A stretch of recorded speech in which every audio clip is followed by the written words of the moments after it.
Hello everybody, my name is Smee. Welcome back to Punk Write and the second installation in the video series of argumentation in nonfiction writing. If you missed the first video, I might suggest that you take a look at the link right here. It contains a lot of important concepts that are going to make this video much clearer.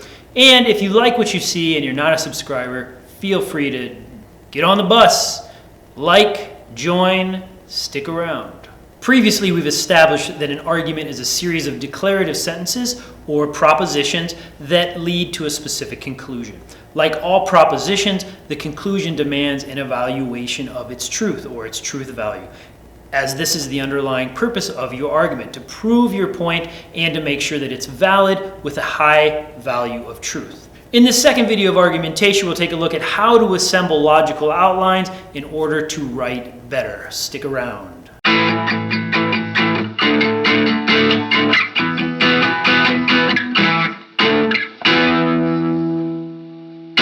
In argumentation, a proposition or a premise or a claim are words that we can use interchangeably. A proper claim is going to be a proposition that is possibly true and possibly false.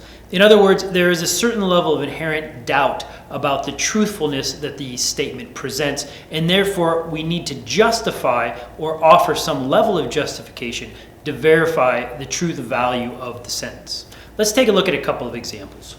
The first example is not a claim, as it cannot be possibly true or possibly false. This statement is purely opinion or a judgment, which is not debatable on facts. Even though it may look like some claim, it actually is an opinion. If you see these types of statements in an argument, beware, as they will invariably lead to untrue conclusions, regardless if the argument is valid or not.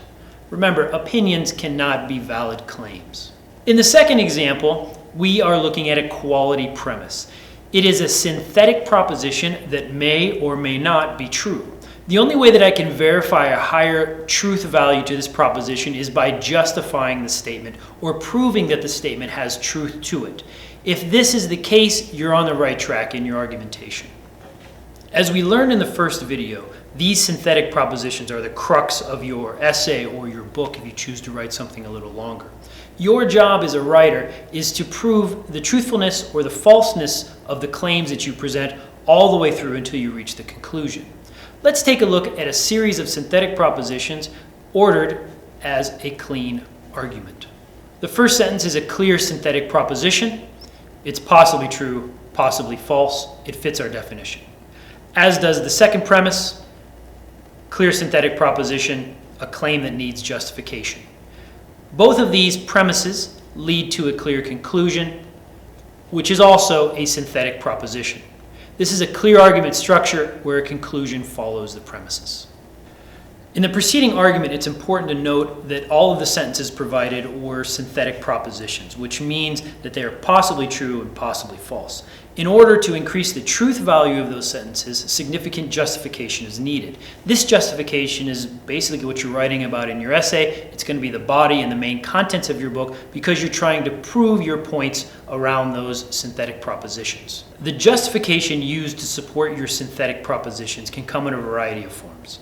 First, you can use data or facts, pieces of information that are generally accepted with high truth value. You can also use analytic propositions. Remember, analytic propositions are true by definition, therefore they also have a very high truth value. Lastly, you can use synthetic propositions that have already been accepted with a relatively high truth value as well. These are really interesting because you have to accept the role of the expert in terms of the research provided around alternative synthetic propositions and ideas that are already well justified. If those can be brought into the fold, you can use those as another realm of justification for your original synthetic proposition that you are providing.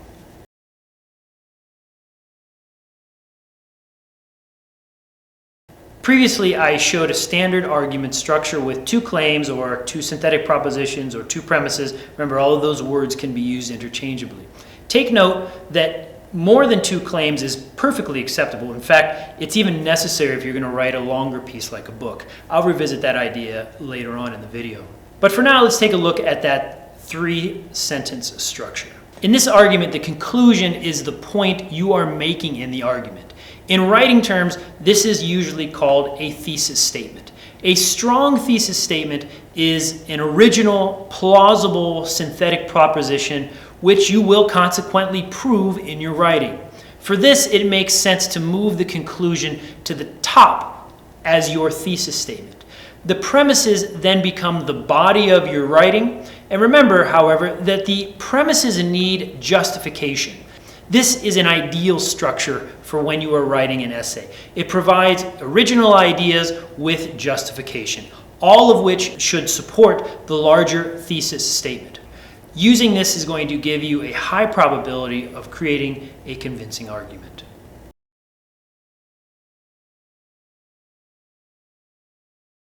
If you are given a question to answer, or there is a question posed in your mind that you'd like to address, the key to writing an effective response is assuring that your conclusion directly addresses the question that is being posed. The conclusive claim must correlate specifically to the elements of the given question. And the answer must always be the most prominent idea in your written piece. Even as other claims are addressed or counterclaims are addressed, they're always done in the shadow of this main conclusion that you want to make. This will help keep your writing focused and keep your argumentation clear. Take a look at this example. The question posed is, how do personal biases affect our ability to deal with news on social media? It's a very complex question. It's got two parts that you need to think about addressing. It's a good question, and just as a good answer, it demands the exploration of a relationship between a pair of variables. The exploration of this relationship is the focus of the answer. So, to write a conclusive statement, it might look as follows. The conclusive statement is also the answer to the question. This conclusion is a synthetic proposition that requires justification, which is what the writing piece will be about. From here, one would continue to develop sub-premises that support the main conclusion, thus building your logical argument around the answer to the question.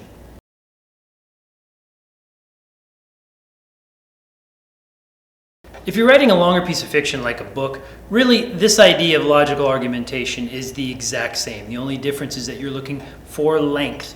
And within that length, the number of premises or claims that you're going to have to justify the overall conclusion will just be more plentiful, which means more work, of course, but that's how you get something this thick. I think Malcolm Gladwell is an excellent example of how to put together a book or a larger piece of nonfiction writing that is based around a central theme. That central theme or conclusion is usually encapsulated in the name of his book, The Tipping Point. What's important to note is that as he goes through the book, each chapter is explicated as a clear premise that supports the overarching conclusion or the overarching premise of the book. This is a great way to order it. It's just a little bit longer means a little bit more work.